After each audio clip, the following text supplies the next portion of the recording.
The city of New York had a way of swallowing people whole, and Sophia Reyes had been letting it swallow her for 3 years running.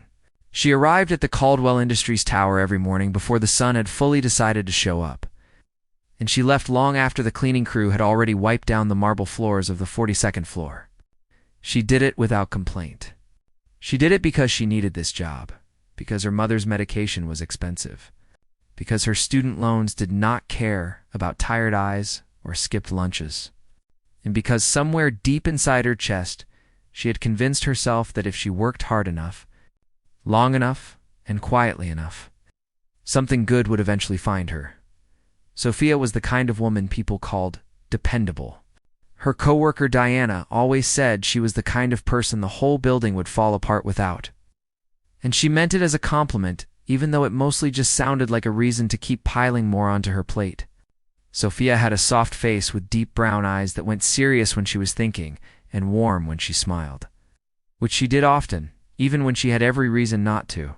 Her hair was always pulled back neatly during office hours, and she wore simple blouses and flat shoes because she was on her feet most of the day. And no one was going to pay her extra to suffer in heels. Her boss, Ethan Caldwell, was the kind of man who made a room go quiet when he walked into it. He was 34 years old and had been running Caldwell Industries since his father handed it over 5 years ago. He was not cruel, not exactly, but he was demanding in the way that only very brilliant and very lonely people tend to be. He expected perfection because he gave nothing less himself. He rarely smiled and never explained himself. His suits were always dark and perfectly fitted. His jaw was always tight. His eyes were a shade of gray that looked almost silver in certain light, and he used them like weapons in boardrooms. Cutting through arguments before they finished forming, Sophia had worked for Ethan for 3 years, and she understood him better than anyone in the building, possibly better than anyone in his life. She knew he took his coffee black and too hot.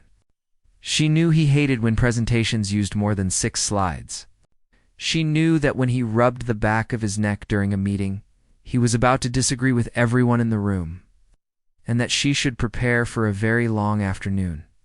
What she did not know, and what nobody in the office knew, was that Ethan Caldwell had been watching her for months with an attention that had nothing to do with quarterly reports. On the Tuesday, that changed everything. Sophia had been at her desk since 7 in the morning. The office was running a merger negotiation that had already eaten 3 weeks of her life, and the documents that needed reviewing before the 4 o'clock meeting were stacked in a way that made them look like a small, dangerous city. She had not eaten since the handful of crackers she grabbed from the pantry the evening before. She had not slept more than 4 hours. She kept telling herself that after this week everything would slow down. Not believing it, but telling herself anyway because it was the only thing keeping her. Upright at 2:45 in the afternoon, she picked up the heavy contract folder and walked toward Ethan's office. She knocked twice the way she always did and pushed the door open. He was standing at the window with his back to her, the way he often stood, looking out over the city like it owed him something. "Put it on the desk," he said. Not turning around, Sophia walked toward the desk, and as she leaned forward to set the folder down, a wave of dizziness hit her so hard she had to grab the edge of the desk to keep from going sideways. She blinked. The room tilted. She pressed her lips together and tried to breathe through it. "I need those numbers checked before the meeting," Ethan said, finally turning. "There cannot be a single mistake. Of course, I just—" Sophia started, and then the floor came up very quickly to meet her. Ethan moved faster than he had moved in years. He crossed the room in 3 strides and caught her before her body hit the ground, his hands closing around her arms and then taking her full weight as she went completely limp against him. He had never held anyone like this, not in a professional setting. Not in a moment where everything in his chest was suddenly loud and wrong and frightened. "Sophia," he said, and his voice came out rough in a way that surprised him. He carried her to the long couch against the wall of his office and set her down carefully, keeping one hand behind her head. "Sophia, can you hear me?" He loosened the top button of her blouse and reached for the water bottle on his desk. He pressed his wet fingers lightly against her forehead and her cheeks, repeating her name in a low voice that he barely recognized as his own. Seconds stretched out like taffy, and then she blinked. What happened? She murmured, her eyes unfocused and confused. You fainted, Ethan said. His voice was harder than he intended it to be, because he did not know what to do with the fear still moving through him. I am calling an ambulance. No, Sophia said immediately, trying to sit up. Please, it's just exhaustion. I just need to go home. You collapsed in my office. I know where I collapsed, she said quietly, and despite everything, Ethan almost smiled. I will be fine. I just need to rest. He looked at her for a long moment.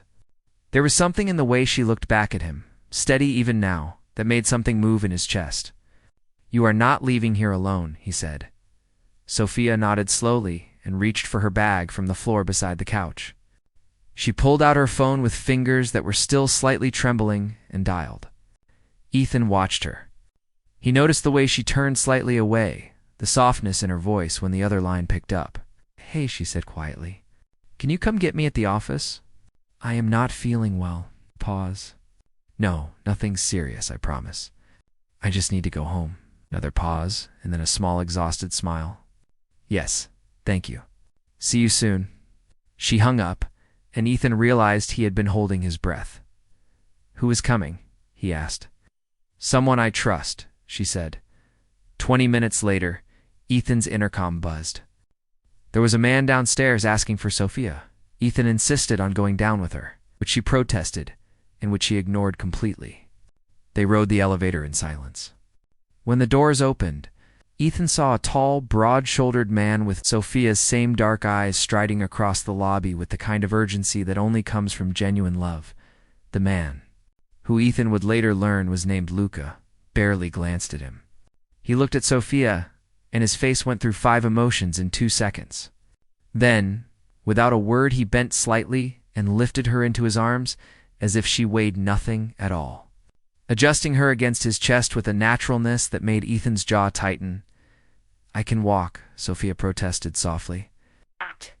Sophia, you are not walking anywhere, Luca said. Already moving toward the door, Ethan stepped forward. Ethan Caldwell, he said, extending his hand. I am her employer. Luca looked at him over Sophia's head and shook his hand once, firmly.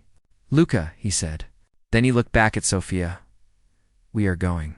Thank you for everything. Mr. Caldwell, Sophia called over Luca's shoulder. And then the glass doors closed between them. Ethan stood in the lobby of his own building and watched through the glass as Luca settled Sophia into the passenger seat of a car, fastening her seatbelt for her and saying something that made her laugh despite everything. The laugh was small and exhausted, and Ethan felt it somewhere behind his ribs, like a finger pressing on a bruise. He went back upstairs. He canceled the 4 o'clock meeting, something he had never done in 5 years. He sat in his office and looked at the couch, where she had lain, and at the folder of contracts she had nearly killed herself to prepare. He thought about the way she had felt in his arms for those brief, terrifying seconds before he laid her down. He thought about the ease between Sophia and Luca, the familiarity, the intimacy of someone being carried and not minding it. He picked up his phone 3 times before he actually dialed. Her number, she answered on the 3rd ring, her voice slow and warm with the beginning of sleep. Sophia, it is Ethan. I wanted to make sure you arrived home safely. There was a pause of pure surprise on her end. I did. Thank you for calling. Are you eating something? Luca made me eat the moment we walked in. Ethan felt that tightness again. Good. Take tomorrow off. And the day after. Mr. Caldwell? I really do not need. It is not a request, he said. Then, quieter, and if you need anything tonight, call me. It does not matter what time. The silence that followed was soft and confused and full of something neither of them had a name for yet. Thank you.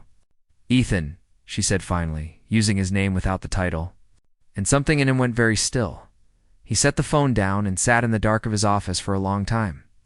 The city glittering below him, thinking about brown eyes and the sound of his name in a voice he could not stop hearing.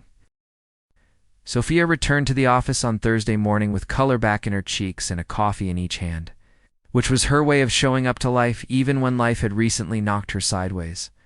She was wearing a soft cream blouse, and her hair was down, which she rarely did at work, and Diana nearly choked on her yogurt when she saw her walking through the glass doors. "You look different," Diana said, narrowing her eyes. "I slept for 14 hours," Sophia said simply, setting one of the coffees on Diana's desk. "That is what different looks like on me." What Sophia did not say was that she had spent a significant portion of those 2 days at home, thinking about a phone call she had not expected. She had replayed it more times than she was comfortable admitting. The sound of Ethan's voice stripped of its usual boardroom armor, the way he said her name at the end before hanging up, the instruction to call him regardless of the hour. It meant nothing, she told herself. He was a responsible employer following up on an employee who had collapsed in his office. That was all it was. She believed this completely until she walked past his office at 9 in the morning, and he appeared in the doorway as if he had been waiting for the sound of her footsteps. "You're back," he said. And back," she agreed.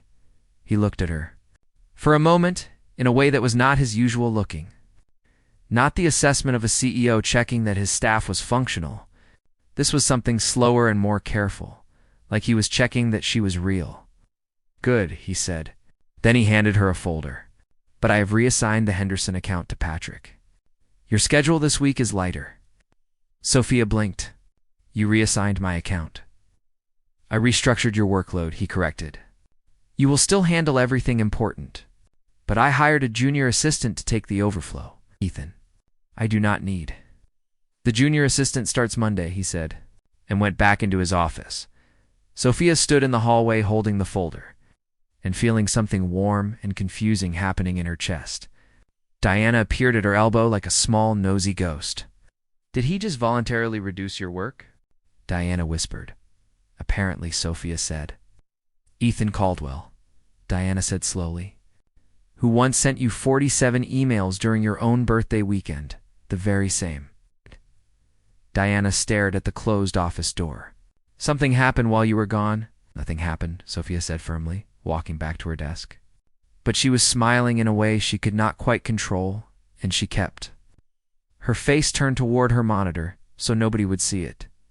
The days that followed had a new texture to them. Ethan stopped communicating exclusively through the intercom. He started appearing at her desk, which he had never done before, finding small reasons that were transparently not real reasons. He needed her opinion on a presentation layout. He wanted to know if the conference room on the 38th floor had better acoustics than the one on the 42nd. He asked her once very casually whether she had eaten lunch. She had. She told him so and watched something visibly relax in his shoulders. On Wednesday, he stopped beside her desk at noon with his jacket already on and said, "There is a new project I want to discuss." "Lunch?" Sophia looked up from her screen. "What project?" "I will explain over food," he said. "There is a place 2 blocks over. Quiet, good menu." She knew there was no project. She said yes anyway. The restaurant was small and warm with candles on the tables even at midday. Ethan had clearly been there before because the host greeted him by name and led them to a corner table without being asked. They ordered and then sat with their water glasses, and Ethan looked at her across the table with the expression of a man who had prepared a speech and then forgot every word of it. "So," Sophia said gently, "what is the project?" He exhaled through his nose, a quiet sound of self-awareness. "I wanted to have lunch with you," he admitted. Away from the office, Sophia wrapped both hands around her water glass. "Ethan." "I know," he said. "I know what that sounds like. It sounds like my employer is taking me to a candlelit lunch under false pretenses," she said, but her voice was not unkind. It was careful and a little warm, and she kept her eyes on the candle between them. "I have been thinking about you," he said. "Since the day you fainted? Since I watched you leave and I could not stop watching." The candle flickered between them. Sophia did not say anything for a moment. "Who is Luca?" Ethan asked, and his voice was lower now, rougher. "I need to understand who he is to you." Sophia looked up and found him watching her with an intensity that made the room feel smaller. There was something almost painful in his eyes, something he was not used to wearing on his face. She understood then what she had suspected since that day in the lobby. She had enjoyed letting him wonder. She was not proud of it, but it was the truth. Luca's my brother, she said. The silence that followed was extraordinary. She watched it move through him, the shift from tension to something unraveling. Your brother, he repeated. My older brother. He has been that protective since we were children. Sophia tilted her head. I did wonder if you thought otherwise. Ethan looked down at the table and pressed his thumb against his palm. When he looked back up, there was something in his face that she had never seen there before. Not relief exactly, but a man discovering that a door he thought was closed was standing wide open. I have been losing my mind, he said quietly. No, she said softly. The food came, and they ate, and the conversation opened up in a way that had nothing to do with business and everything to do with two people who had been sitting 3 offices apart for 3 years and never once actually seen each other. Sophia told him about her mother, about the way her family had restructured itself after her father walked out when she and Luca were teenagers, about her dream of eventually opening a small consulting firm for businesses that could not afford the Ethan Caldwells of the world. He listened the way he never listened in meetings, with his whole face, interrupting only to ask questions that meant he wanted to know more. She asked him about his childhood, and he paused before answering, in a way that told her the answer was not simple.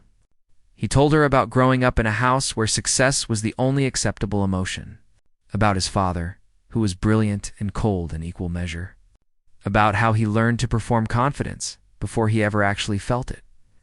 You are more romantic than your reputation suggests, Sophia said. Do not tell anyone, he said. And for the first time in 3 years, she heard Ethan Caldwell laugh. Not a polite sound or a corporate sound, a real one. She felt it in her stomach and tried very hard not to show it. That evening, Ethan did something that surprised even himself. He stopped at a market on the way home, bought a bag of fruit and fresh juice and a small, ducked bunch of yellow flowers, because they were there and they looked like something Sophia would like. He drove to the address he had from her employee file before he thought too hard about it. He rang the bell of her apartment, on the 4th floor of a building in Brooklyn, and when she opened the door in comfortable clothes with her hair loose around her shoulders, he held up the bag. Wanted to make sure you were eating properly, he said, which was perhaps the weakest excuse he had ever offered, and he knew it. Sophia looked at the fruit and the juice and the yellow flowers and then looked at him. You brought me flowers, she said. They came with the bag, he said, which was not true. She stepped back from the door and let him in. Her apartment was small and full of life. Books stacked horizontally on shelves that were already full. A throw blanket on the couch in a color he could only describe as happy, photographs everywhere. It smelled like coffee and something baked, and it felt more like a home than anywhere he had been in years. She made him coffee and they sat on her couch and talked until nearly 11 at night. At some point, Luca called to check on her, and Ethan sat quietly while she talked to her brother, watching her face do the easy, relaxed thing it did with people she loved. When she hung up, Luca had already been told Ethan was there. There was a 30-second pause from Luca's end, Sophia told him, and then Luca had said, "Tell him I said hello and that I am still watching." Ethan smiled. "I like him," he said. "He will like you too," Sophia said. "Once he decides you deserve me." "Does he decide that, or do you?" She looked at him steadily. "I decide," she said. "I always decide," he nodded slowly. The lamp on the side table made the room golden. Outside, the Brooklyn night carried the sound of traffic 3 floors down. He should have left an hour ago. He knew it and she knew it, and neither of them moved. "Sophia," he said quietly. "Not yet," she answered, just as quietly. "I need to know this is real before anything changes. My job is real. My life here is real. You are my boss, and you are Ethan Caldwell, and I need to know that you are not someone who is going to decide one morning that this was a moment of weakness." "It is not a moment of weakness," he said. "It is the clearest I have been about anything in years." "Then be patient with me," she said. "Give me time to trust it. I will give you whatever you need," he said, and meant it more than he had meant anything in a long time. He left at 11:15 and drove home through the lit-up city feeling something he was not sure he had a word for, except that it was not emptiness, which was what he usually felt, and that was enough for now. 3 weeks after Ethan's unannounced visit to her apartment with fruit and flowers and the world's most transparent excuse, Sophia and Ethan had settled into something that had no official name, but took up a great deal of space in both of their lives. They were careful at the office, professional and correct. Sophia handed him folders, and he reviewed them, and they spoke in the clipped, efficient language of a CEO and his assistant, and nobody looking in from outside would have seen anything different. But after 6 o'clock, the careful part stopped. They walked in the park near her office building on Tuesday evenings. When his last meeting ended early, he called her on the drive home every night, not always for long, sometimes just 10 minutes. Sometimes to say nothing much at all. He remembered things she mentioned in passing. The name of the novel she was reading, that she always wanted to visit Portugal, that she was saving up to buy her mother a new kitchen chair because the old one hurt her back. He mentioned these things back to her days later, quietly, without drawing attention to the fact that he had been listening that carefully. Sophia was falling, and she knew she was falling, and she was trying to fall slowly enough to still catch herself. If she needed to, the problem came from two directions at once. The first was Margaret Caldwell, Ethan's mother, who found out about Sophia the way powerful women of a certain social circle always find out about things they were not meant to know yet. Margaret showed up at Caldwell Industries on a Wednesday afternoon, which she did several times a year, and Sophia was at her desk when the elevator opened, and a woman in pale gray silk stepped out with the posture of someone who had never once doubted her right to be in any room. Sophia had seen her before from a distance. Up close, Margaret Caldwell was striking in the way that something cold and precise is striking. She looked at Sophia for one long moment before saying, in a pleasant and completely terrifying voice, "You must be Sophia." "Mrs. Caldwell," Sophia said, standing. "Mr. Caldwell is expecting you." "Is he?" Margaret smiled in a way that did not reach any of her face above the mouth. "You are younger than I expected, and prettier. That is usually how these things go." Sophia held her expression steady. "I will let him know you have arrived." What happened in Ethan's office in the next 20 minutes, Sophia was not party to, but she could hear the register of Margaret's voice through the closed door. Not the words, just the shape of them, controlled and sharp. When Margaret came out, she paused beside Sophia's desk again. "My son has a great deal to lose," she said pleasantly. "I hope you understand what I mean by that." "Understand what you mean," Sophia said. Good. Margaret walked to the elevator and pressed the button. "You seem like an intelligent girl." Intelligent girls know when something is not worth the cost. When the elevator closed, Diana appeared from around the corner, where she had absolutely been hiding and listening. "She is terrifying," Diana breathed. "She is scared," Sophia said, which surprised both of them. Ethan came out of his office 2 minutes later. He looked at Sophia, and whatever he saw on her face made something move in his jaw. "What did she say to you?" he said. "Nothing that was not predictable," Sophia said calmly. "Sophia, Ethan, I am fine. I have met difficult women before, and I will meet them again. Do not let it become an incident." He looked at her for a long time, and then nodded once, which was his version of admiration. The second problem came from Patrick Holt. Patrick was the kind of man who had spent 3 years pretending to like Sophia while actually resenting that she was better at the job than he was. When he started noticing the way Ethan looked at her and the way the whole floor had subtly reorganized itself in her favor, something mean and small in Patrick decided to do something about it. On a Friday morning, Sophia overheard 2 junior analysts talking in the break room. She caught only a piece of it. Something about Sophia getting special treatment for reasons that had nothing to do with work performance, and she recognized the shape of a rumor that had been deliberately planted. She poured her coffee. She went back to her desk. She did her work. She did not say anything to Ethan, but Patrick made the mistake of saying something within earshot of Diana, who had the memory of an elephant and the loyalty of a large protective dog, Diana told Ethan at 4:30 on Friday.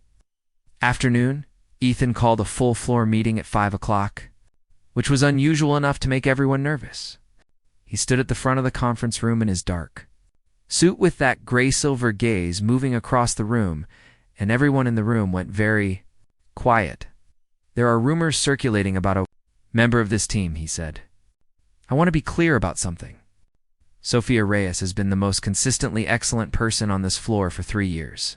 She has outperformed every metric, carried more than her designated workload without complaint, and conducted herself with more professionalism than most people twice her age." He paused. "Anyone who has confused my respect for her with anything other than exactly what it is, which is earned, is welcome to bring their confusion to HR and then to the exit." He looked directly at Patrick when he said the last sentence. Patrick looked at the table. After the meeting, Sophia caught up with Ethan in the hallway before he reached his office. She touched his arm lightly. "You did not have to do that," she said. "Yes, I did," he said simply. "It is going to make people ask questions." "Good," he said. "I am tired of pretending I do not have answers." She looked at him in the emptying hallway. With the Friday evening quiet settling over the floor, and something in her chest decided it was done being careful. "Ethan," she said, Sophia. "I am not scared anymore," she said. He looked at her, and everything he felt moved through his face without him trying to stop it, which for Ethan Caldwell was its own kind of declaration. That weekend he took her to a small restaurant in the West Village that had round tables with checked tablecloths and candles in wine bottles, and no one from their world was likely to appear. They sat across from each other and ordered pasta and shared a dessert and talked the way they had been talking for weeks now, as easily and honestly. The two of them in the middle of New York, feeling like the only two people in a small, warm room. "My mother wants to meet you properly," Sophia said. "Not as my boss. As you, I would like that," he said. "She is going to feed you until you cannot move. I have been told this is how love is expressed in your family," he said, and watched the word land between them and did not take it back. Sophia set down her fork. "Did you just say, 'I have been in love with you since before I knew what to call it,'" he said. "Since before I knew it was allowed. And I have been trying to find the right moment to say it, but I am not sure there is a right moment. I just know it is true, and I want you to know it is true." Sophia looked at him for a long moment. The candle and the wine bottle between them threw soft orange light across his face, and she thought about the day she fainted at her desk and called Luca and Ethan Head, stood in the lobby of his own building watching her leave with something in his face she had not understood at the time and understood completely now. "Love you too," she said.